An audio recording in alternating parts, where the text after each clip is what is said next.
Okay, let's unpack this. We've been handed a source that doesn't just ask big questions, it actually builds an entire meticulous interdisciplinary universe just to answer them.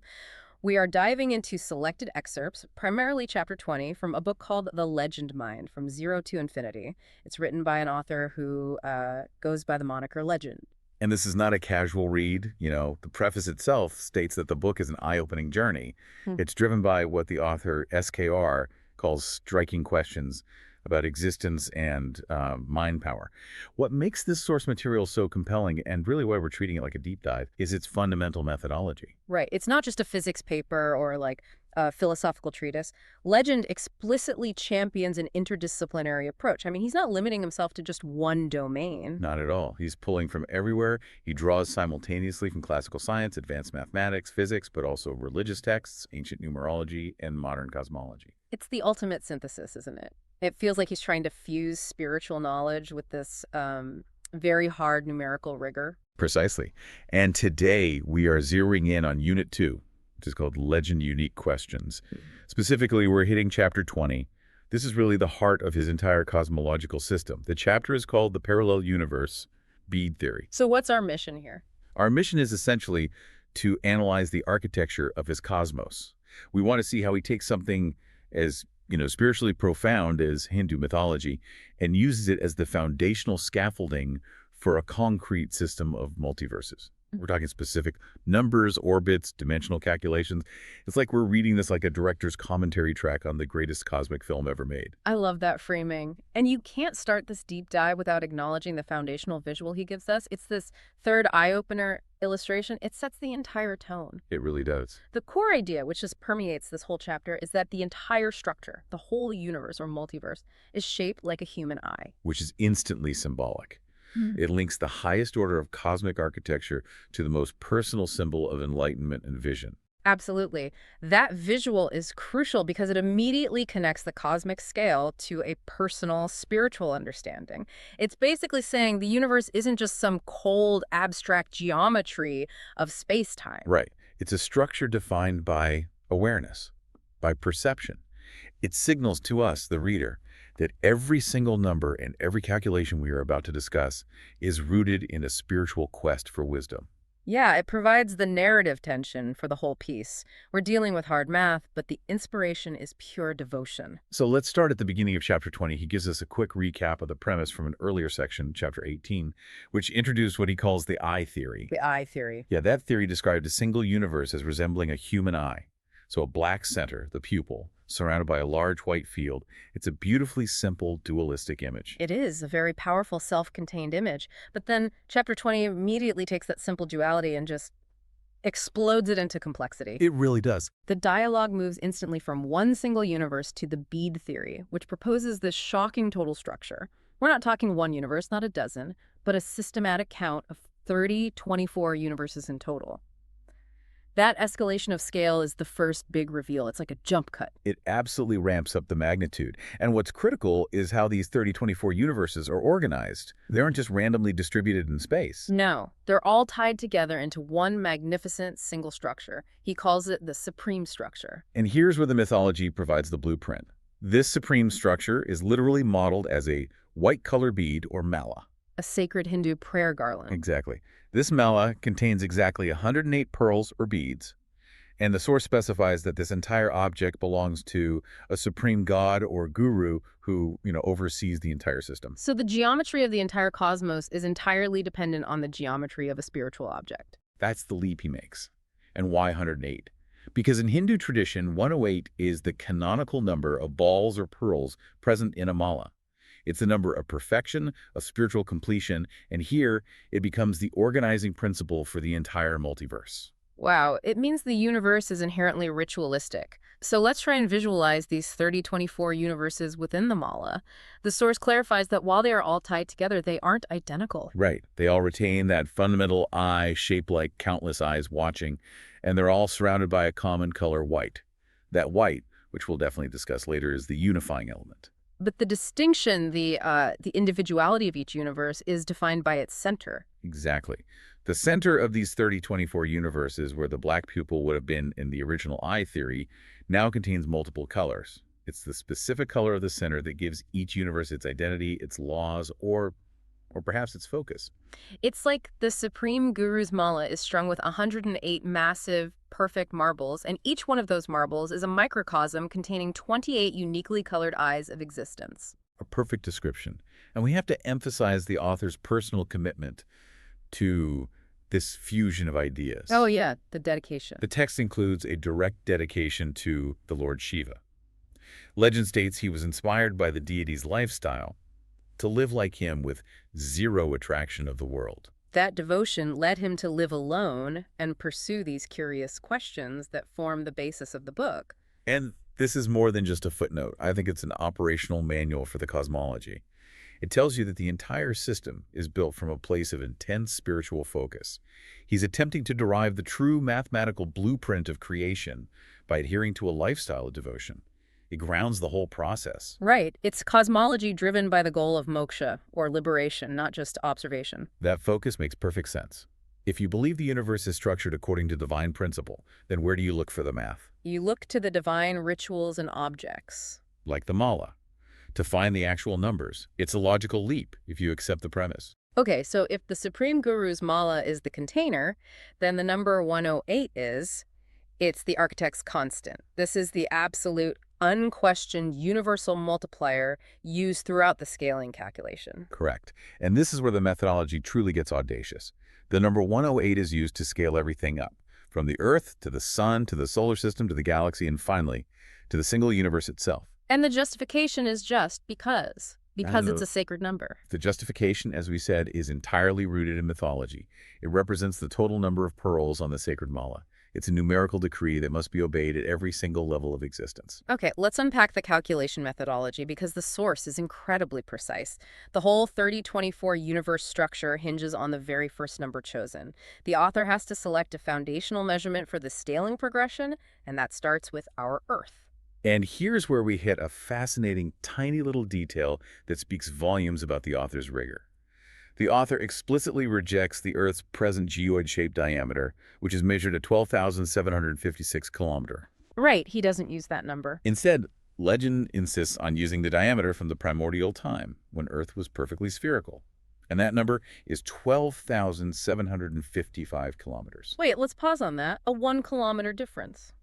Why would an author, building a massive cosmological structure that spans quintillions of kilometers, hinge the entire system on the difference between 12,756 and 12,755? I think it suggests that the system demands perfect primordial geometry. The current geoid shape is slightly flattened at the poles. It's imperfect. So he's going back to the ideal form. He's saying that for the calculation chain to reveal the true, divinely ordained size of the universe, you must start with the perfect, original, spherical measurement. The one missing kilometer represents the physical deviation from the perfect mathematical truth. So if you start with 12,756, the whole structure might mathematically collapse. It might. It's a necessary return to a state of absolute zero, of perfection. That's a powerful philosophical underpinning for a simple mathematical choice. It frames the entire universe calculation as a search for lost perfection. So now, using that pure starting point Earth at 12,755 kilometers, we can initiate the calculation chain by multiplying by the universal multiplier, 108. Let's walk through the 4 steps. The author is very specific with the figures. Okay, step 1, scaling to the sun. We take the Earth diameter, 12,755 kilometers, and we multiply it by 108. The resulting sun diameter is exactly 1,377,540 kilometers. Wow, over 1,000,000 kilometers, a huge leap, instantly establishing the sun as this spiritual and mathematical core of our immediate solar reality. And now step 2. Scaling to the solar system.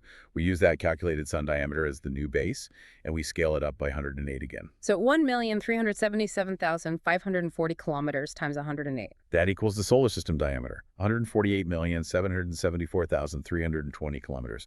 At this point, we're moving into measurements that are increasingly difficult for the human mind to grasp, though this is still well within our own solar neighborhood. The change just accelerates from here. Step 3, scaling to the galaxy. The solar system diameter becomes the base for the next level up. Solar system diameter, that's 148,774,320 kilometers. Multiply by 108 gives us the galaxy diameter, and that number is 16,726,560 kilometers. Over 16 billion kilometers. That is the author's precise diameter for the Milky Way.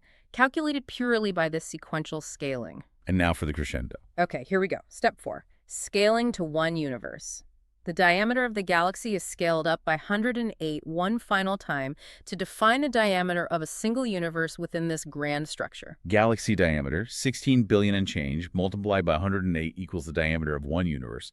The final number is 1,735,303,630,684,800 kilometers. Let's just talk about the magnitude of that number, 1.7 quintillion kilometers. It's hard to even visualize.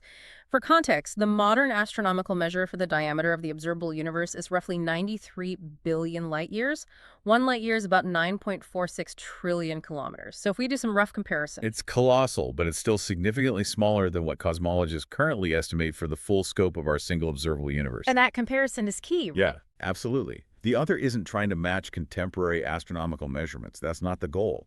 He is defining a single universe based entirely on an internal, self-consistent, spiritually defined system. The number 1.7 quintillion kilometers is the result of 4 acts of divine multiplication. So he's placed the spiritual law of 108 above the empirical data of observation. He has. It tells you that the universe is built around an inherent mathematical and spiritual rhythm dictated by the Mala. And critically, this massive number is just the size of one of the 3024 universes we have to deal with. Exactly.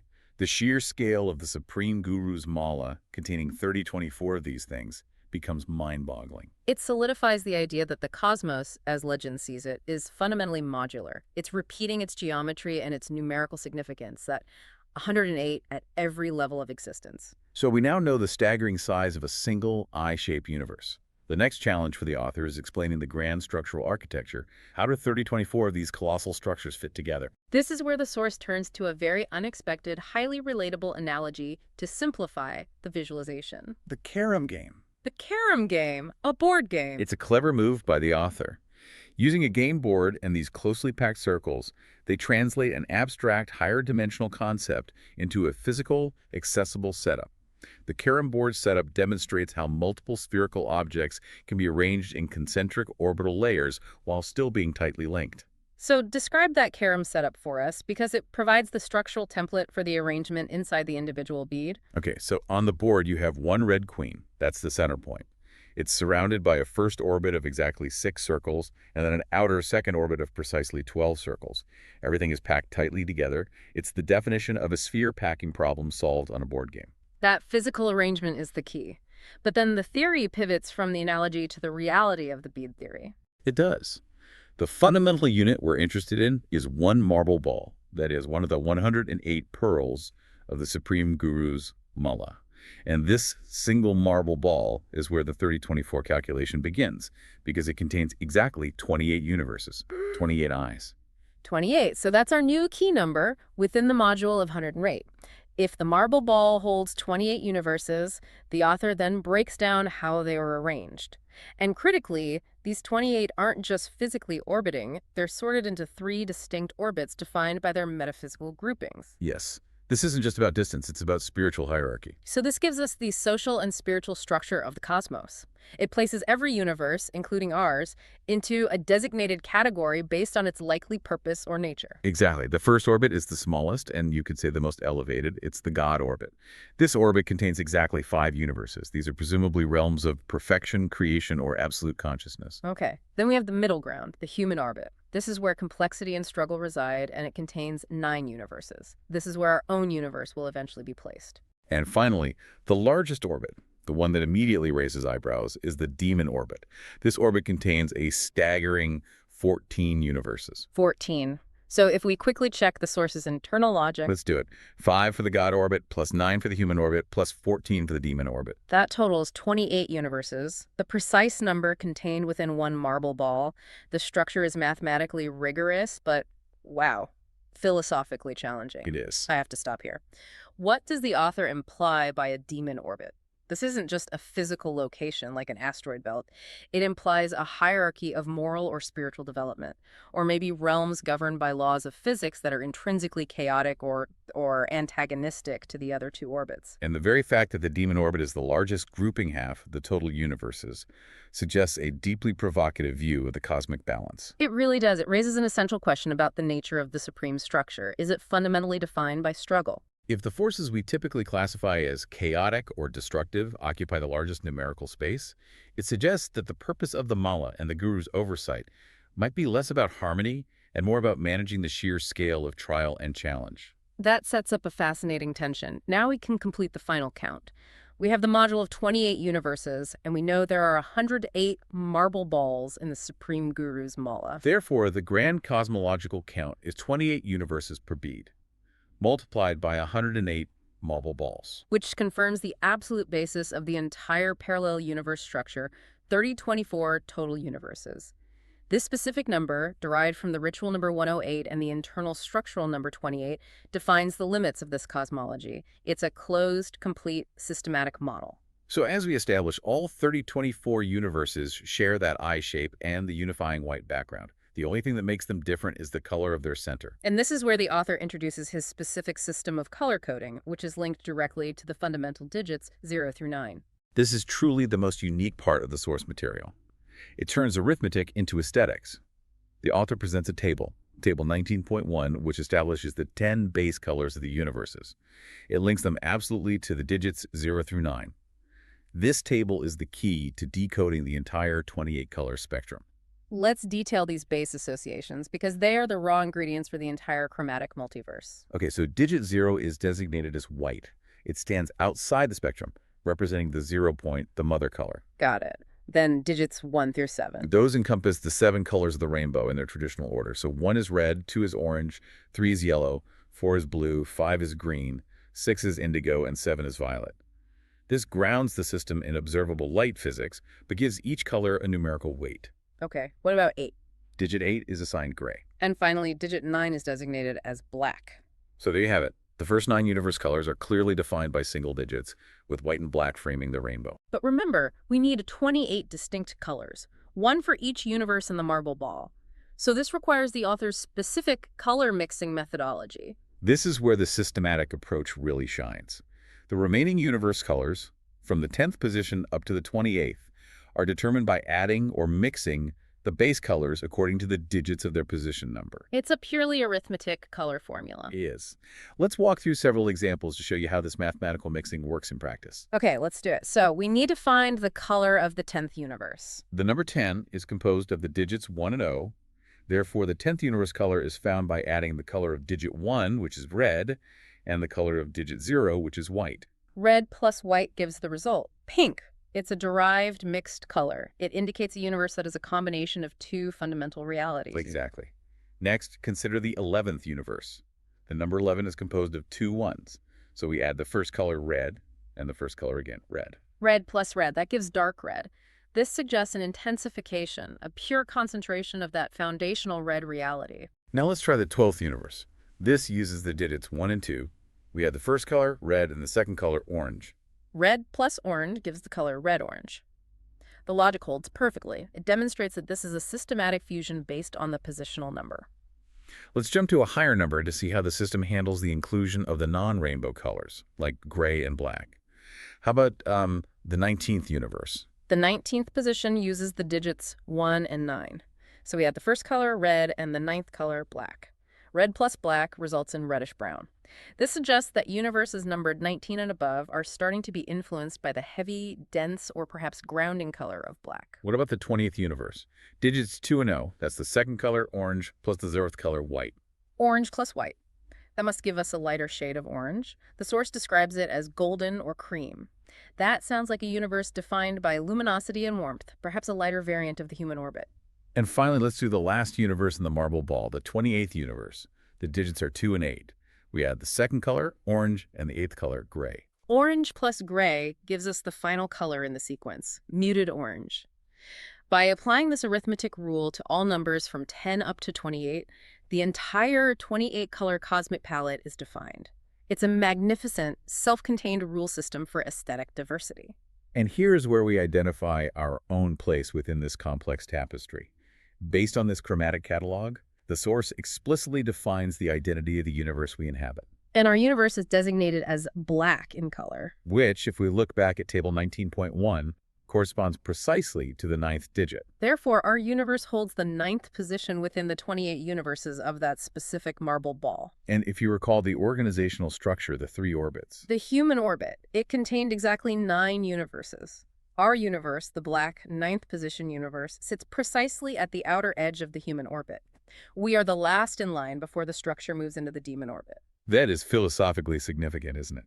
We are classified as human, but we are the number 9, associated with black, the densest color. It could suggest we're on the precipice of the darker, more challenging realms. The source also provides another table, 19.2, listing the full spectrum of all 28 universe colors. Beyond the ones we detailed, the variety includes shades like turmeric color, Which is likely from a yellow and orange mix. right, and burnt sienna and dark orange. The sheer diversity implies that these color variations represent fundamental physical differences in the universal laws, energy states, or realities contained within each eye. They are not just aesthetic choices, they're definitions of reality itself. A turmeric color universe might operate under vastly different physical laws than a pink universe. This entire structure is built on a specific geometry spheres within a spherical bead, all linked by the 108 mala. But the author takes time to justify the fundamental shape. Why must all 3024 universes be spherical marble balls or beads? Well, he uses an argument of observational analogy. Yeah. He notes that since all observable celestial bodies, our Earth, all the planets, and the Sun, are roughly spherical in shape, Right. this universal consistency across the solar system must provide a hint regarding the larger cosmic structure. It's the principle of geometric uniformity. If the components we can see are spherical, then the container and the greater structures they belong to must follow suit. It suggests a unity of design across all scales, from the smallest celestial body to the largest cosmic architecture. This reliance on white as the encompassing, unifying force brings us back to its singular importance. The source explicitly calls white the mother of all colors present in the worlds.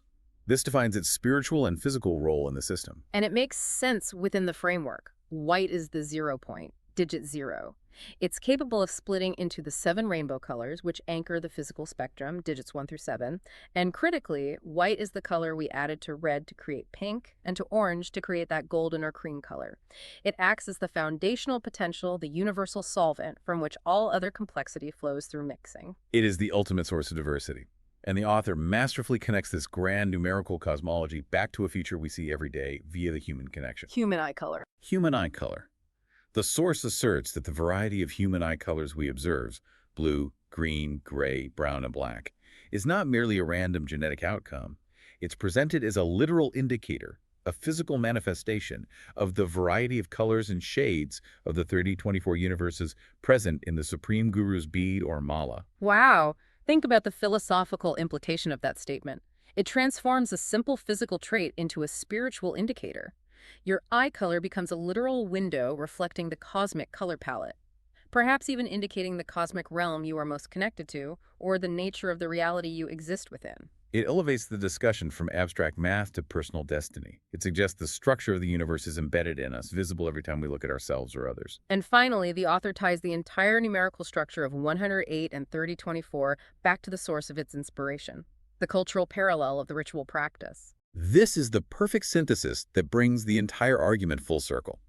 Legend references the Hindu methodology of ritual practice, noting that when an individual uses a mala of 108 pearls to recite a guru mantra, focusing on each single pearl. That act is not just rote repetition. No. The author claims that the act indicates or symbolizes the whole universe of different shades or colors. In this cosmology, the spiritual ritual is the physical engagement with the mathematically defined structure of the 3024 parallel universes. The devotional act confirms the physical structure. The source material is arguing that the ancient spiritual wisdom wasn't just guessing. It already held the key, the number 108 that defines the entire cosmic hierarchy and scale. It proves the perfect fusion of the author's chosen interdisciplinary sources. It's the ultimate loop. The number comes from the spiritual object, the number builds the physical universe, and the physical universe is then engaged through the spiritual object. This has truly been a comprehensive deep dive into an absolutely unique cosmological framework. It really has. We began with the philosophical decision to discard a single kilometer of Earth's modern diameter. We scaled that number up 4 successive times using the sacred constant of 108, defining a single universe measuring over 1.7 quintillion kilometers. And we learned that this single colossal universe is merely one eye in a grouping of 28. It's contained within one of 108 marble balls, giving us a highly structured count of 3024 total universes. These realms are stratified into orbits of God, human, and demon, and their fundamental realities are color-coded by a digit-based arithmetic mixing formula. A formula which places our black ninth universe squarely in the human orbit. It is an incredible feat of systematic construction, linking numerology, devotion, and scale in a way a few other cosmological models would even dare to attempt. But as we analyze the organization of those 28 universes within the marble ball, a particularly provocative thought emerged that ties back to the balance of existence. We noted that the human orbit takes 9 positions and the God orbit takes 5, but the demon orbit claims 14 positions. That means the forces or realities associated with demons, whether that implies chaos, trial, or simply opposing energies, occupy the largest numerical space. Exactly half, 14 out of 28, of the possibilities within that modular cosmic structure. So if the total number of universes dedicated to this sphere of influence is the single largest grouping, it raises an important question about the fundamental nature of the supreme structure, overseen by the supreme guru. Does this imply that the cosmic struggle is meant to be the dominant reality? Or that the path toward God, with only 5 universes, is necessarily outweighed by the realms of trial and temptation, with 14? It suggests that this cosmology, though built on spiritual perfection with the number 108, is fundamentally designed around the challenge of navigating those numerically dominant adversarial forces. It's a cosmology that prioritizes the journey through difficulty, because difficulty is numerically the most common state of being in the parallel universe structure. It leaves you wondering, if we are the ninth black universe in the human orbit, are we meant to be the critical swing factor between the perfection of the 5 and the overwhelming presence of the 14? An incredible journey indeed. Thank you for sharing your source material for this deep dive.